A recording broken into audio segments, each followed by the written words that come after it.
everybody, we're the Good Doctors of Abbey Research. I'm Dr. Erin. I'm Dr. Kristen. You are so extraordinarily welcome to our coverage today. If you don't know us, we're doctors. We have social science degrees and a vaguely large obsession with talking about culture. It's literally what we were trained in, but we loved it before our training, so this is really a lifetime passion. To talk about all things culture, popped and lived varieties, we do so with the hope and the belief that if we were all a bit more curious, we could build some empathy and work towards a more inclusive society, culture, world, community, neighborhood, pick a feature. This is the way forward, we believe very firmly. We talk to each other all the time, but we turn on various recording devices so that we can talk to others as well. So please make sure and engage with us. Comments, questions, shout outs, you name it.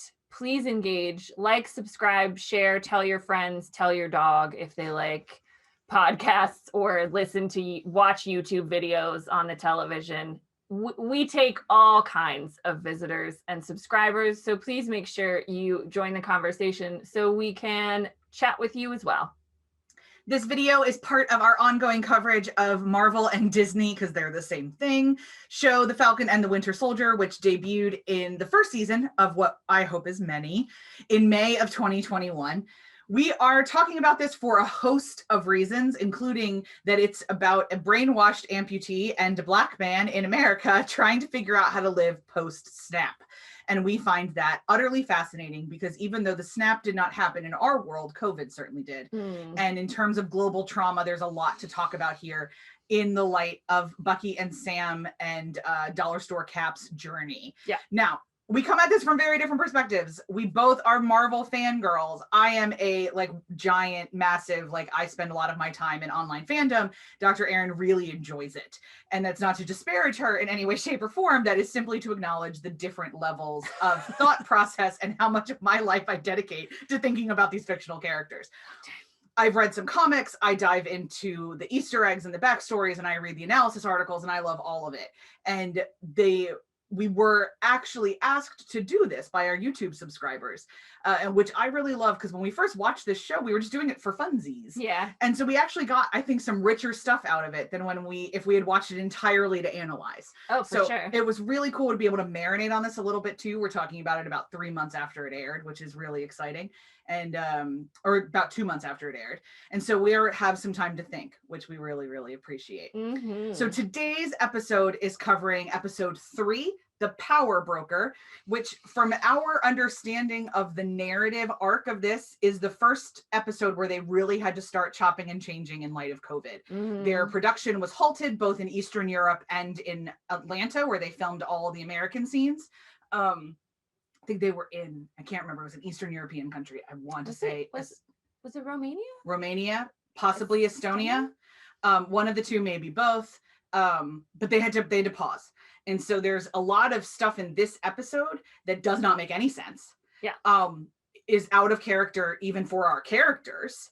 And is very much just like oh shit, we got to make some things happen. So we've got to move a little bit faster than we thought. A little bit faster. Now, two major highlights of this episode. One, we do get Sharon back. Been glad to catch up with her. She's been languishing since the end of Civil War. We just let her go out there. She served her purpose, apparently. Evidently, she was just supposed to remind us that Steve Rogers is heterosexual and then peace out with the shield. Sure, whatever. She's Peggy Carter's niece. Peggy Carter is the ostensibly one true love of Steve Rogers and the head of S.H.I.E.L.D. and a huge deal in the Marvel oeuvre, as it were. Had her own series too. Really, really good. But Sharon has been on the run. Yeah. Whereas Bucky got a pardon, Sharon did not. Sam got a pardon, Sharon did not. So Sharon's been in Madripoor, which is a fictional city that is south of Singapore, an island south of Singapore in the Marvel universe. It shows up most in the X-Men, but it has shown up in other runs of Marvel comics before. It's supposed to be Singapore. It's supposed to have very high tech with a kind of seedier underbelly. Anything can happen there. It's kind of lawless. It's where a lot of, trading can, under the ground black market stuff can kind of happen. And so they have to and this is the second highlight of this episode, they being Sam, Bucky, and Helmut Zemo. Whom they break out of prison. The prison potentially named after Princess Leia's cell? The same cell number. Same cell number. And as I told this story to my brother recently, he got confused and thought I was talking about cell phone numbers. So no. Prison cell numbers. Numbers. Yes, thank you to our Easter egg assemble friends at Vulture for finding out that Zemo's prison cell number, 2187, was the same prison cell number of Princess Leia when she was imprisoned on the Death Star. So love those crossover references. Keep them coming. I will not notice them, but somebody else will, and they will tell me, and I will be grateful. And she will be delighted. Yes. And it will be great. I enjoyed it very much when I learned about it yesterday.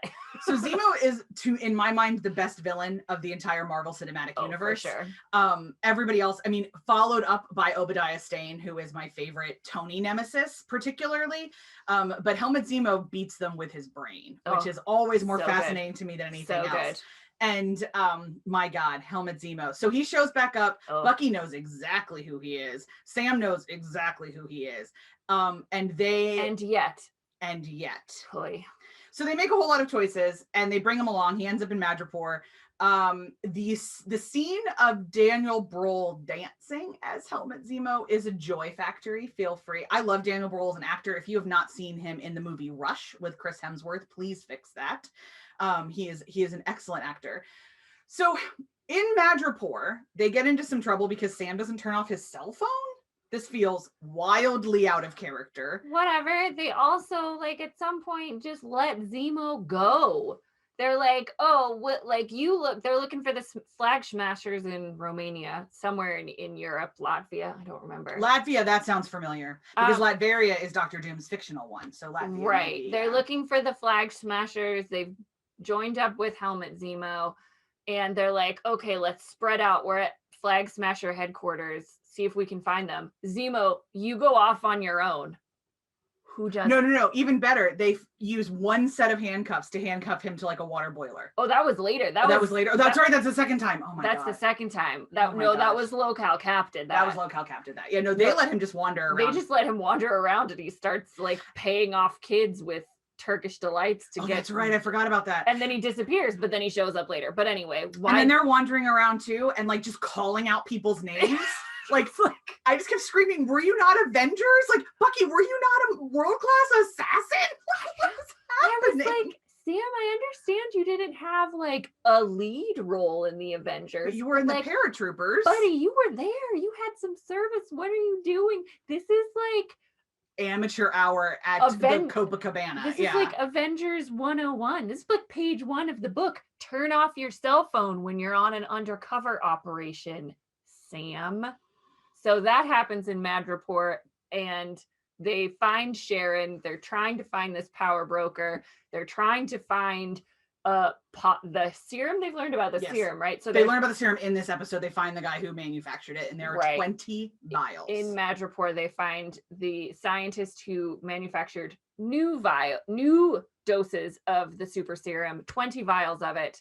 And again, we put way too much trust in Mr. Zemo. And he shoots the doctor, kills him dead. Just because we're oh, he's with us now. It's cool. Okay. Cool. You might have gotten some information from him, but you just let Zemo run roughshod. You just Zemo all over the place. Yeah, Zemo'd in this episode. So the most fascinating thing, to me, it felt like this ticking time bomb because my husband even said as we were watching and he goes, so they broke Helmut Zemo out of prison. Wakanda's going to have some feelings about that. Mm-hmm. And so the whole episode, my husband and I just both kept waiting for Wakanda to show up. Where's Wakanda? Where's Wakanda? What's going on? Where's it? And we get it at the very end. So for anyone who doesn't know, Helmut Zemo killed the former king in this world. T'Challa is still with us. Yeah. So T'Challa, who was played by Chadwick Boseman, his father was murdered by Helmut Zemo. Helmut Zemo framed Bucky for it. And this is the animating action of the movie Captain America Civil War. Yeah. And so Wakanda does not love Not big fans. Helmet Zemo. Not big fans. They were real excited when he was captured. Yeah. And they thought he was going to stay on the raft forever, because that's what happens when you go to the raft. You don't leave. So unless you're Sam and Bucky, and you just Sam like and Bucky. Yeah. You don't leave, essentially, is the promise of the people who run the raft. Lots of people escape the raft. It's like Alcatraz, but worse. But I know. This is the PR line. Like, weren't they in the raft? Weren't like Ant-Man and all them in the raft? Yeah, they escaped. Yeah. This is the PR line. So this is the whole thing. So then at the end of the episode, Bucky, again, world-class assassin, has some sharp peepers on him, notices that there's some stuff around that he needs to like ditch Zemo and Sam and go off on his own for a little bit. And who shows up but Io, a member of the Dora Milaje. And she wants Zemo and she wants him now. Yeah, he finds like Wakandan trackers and he's like, oh shit, here we go, it's happening.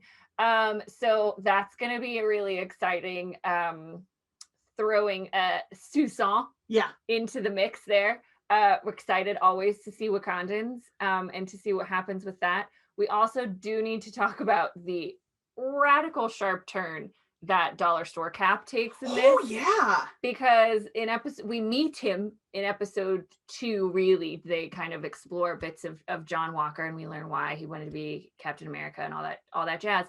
And then in this episode, he's just an ass.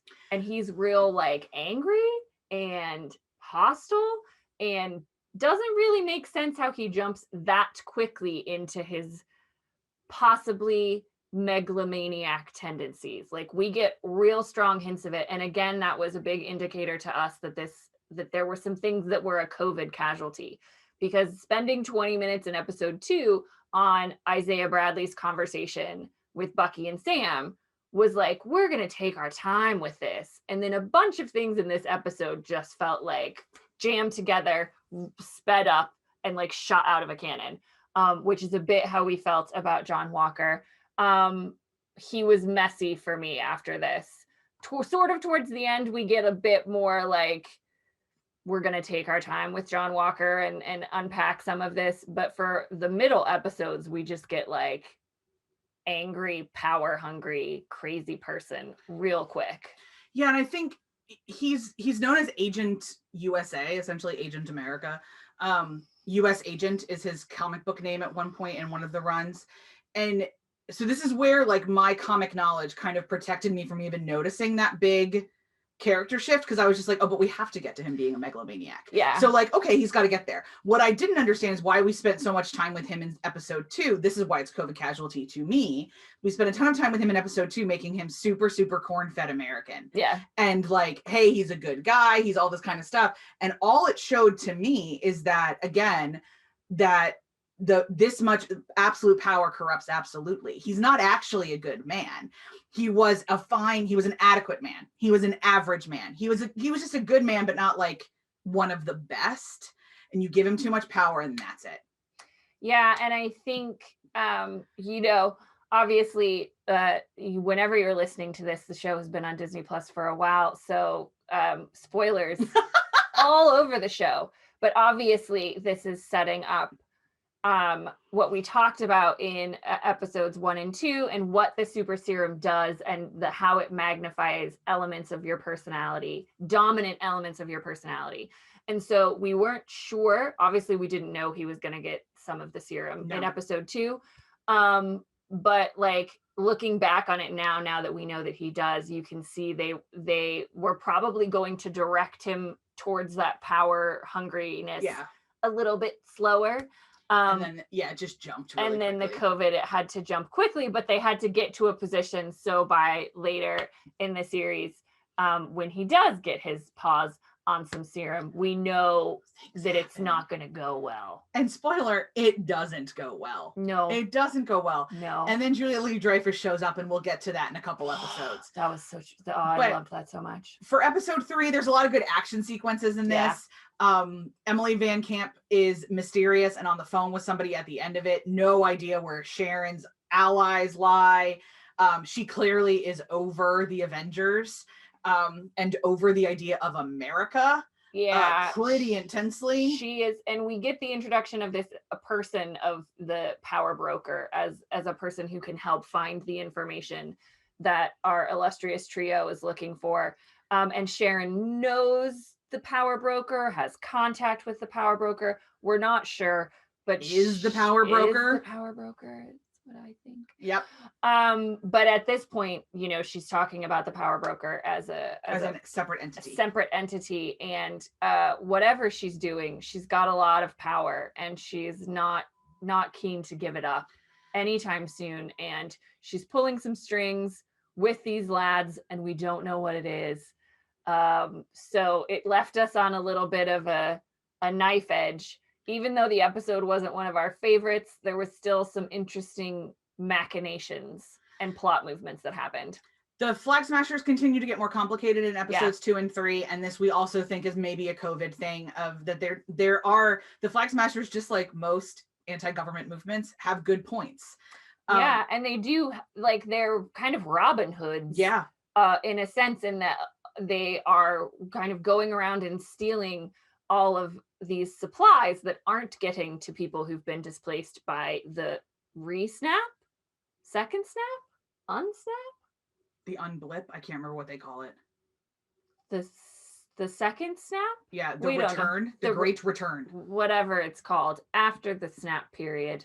And they're like giving out those supplies and making sure that people have food and medicine and adequate support. So we didn't get to them in episode 2, in our episode 2 content, because we were so enraptured with the Isaiah Bradley storyline. But it's important to know that 2 and 3 move and complicate the Flag Smashers. They are not specifically Carly. Yes, and we learn more about Carly's relationships with certain people, and this woman named Donya, she's visiting in episode 3, and nobody is a straightforward villain in Marvel. Some are more evil than others. Thanos was a straightforward villain. Yeah, but he had motivation for what he was doing. Yeah. But his motivations were still shitty. They were shitty, but he wasn't like, I want to kill everybody just because I want to kill everybody. Yeah, no, true. He had a plan. He had plans and motivations, which we all disagreed with. But Dr. Hinson's social working Thanos. Yeah, I don't have the social work degree. But what's interesting to me about the Flag Smashers is that they are definitely on the complicated end of the spectrum. And we can have a lot of conversations. We haven't yet in our content coverage, but I think we will eventually as we get more government intervention and the way that governments categorize groups that resist government intervention. We label them as terrorists, we label them as dangerous so that we can justify any means or actions against them. But the Flag Smashers are way more complicated than that. Most groups are, even if they do kill a lot of humans.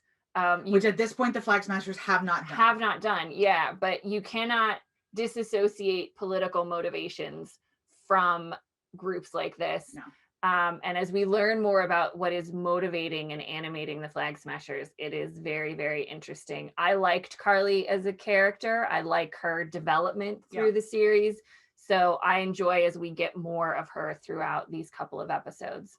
But we did want to make sure we covered the Flag Smashers because they're kind of a big deal. They are one of the lesser interesting bits to me, partially because of how they ended up, and I think that's a COVID casualty. Yeah, there was definitely a lot of stuff that was COVID casualties with them. I was just like, oh, this isn't quite as entertaining as I thought it was going to be. So now in retrospect, I think if we had been doing this as we were watching, I would have been like, I need to tell you everything about the Flag Smashers. And now that I know how things end, I'm like that hasn't been what's endured with me. Yeah, fair. As much as some other things. Totally fair. The other thing I want to say is Helmut Zemo is a great example of a classic complicated Marvel villain. Yeah. Is that he's willing to kill a lot of people, but he fundamentally does not believe that there should be super soldiers.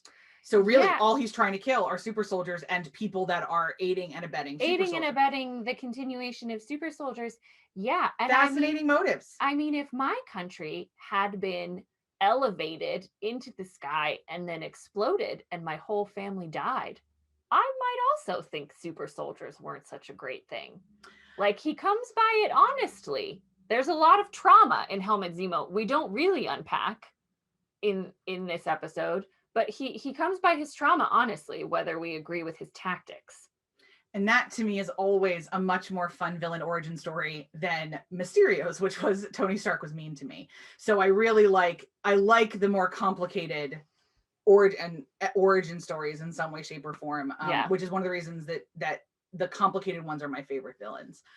Because they're the ones we're going to meet in real life and the ones that we do. I do not ever anticipate fighting a purple people eater, but I absolutely know that I will do life with Helmet Zemos. And so what does that do? And how do we have empathy? And how do we work alongside of people who have contrasting motives for us, but are both all based in humanity? Yeah. And kind of what does that look like? So that feels like a super light and happy place to stop episode 3. It's so funny, when we talked about this, we were like, we don't really have a lot to say about episode 3, so that'll be a short discussion. Well, JK, we have a lot to say about a lot of things, and apparently even the episodes we didn't like so much. But that is it for episode 3. Yes, ma'am. We hope you're enjoying our travail through the Marvel Universe, and you will continue to join us when we cover episode 4 next. See you then.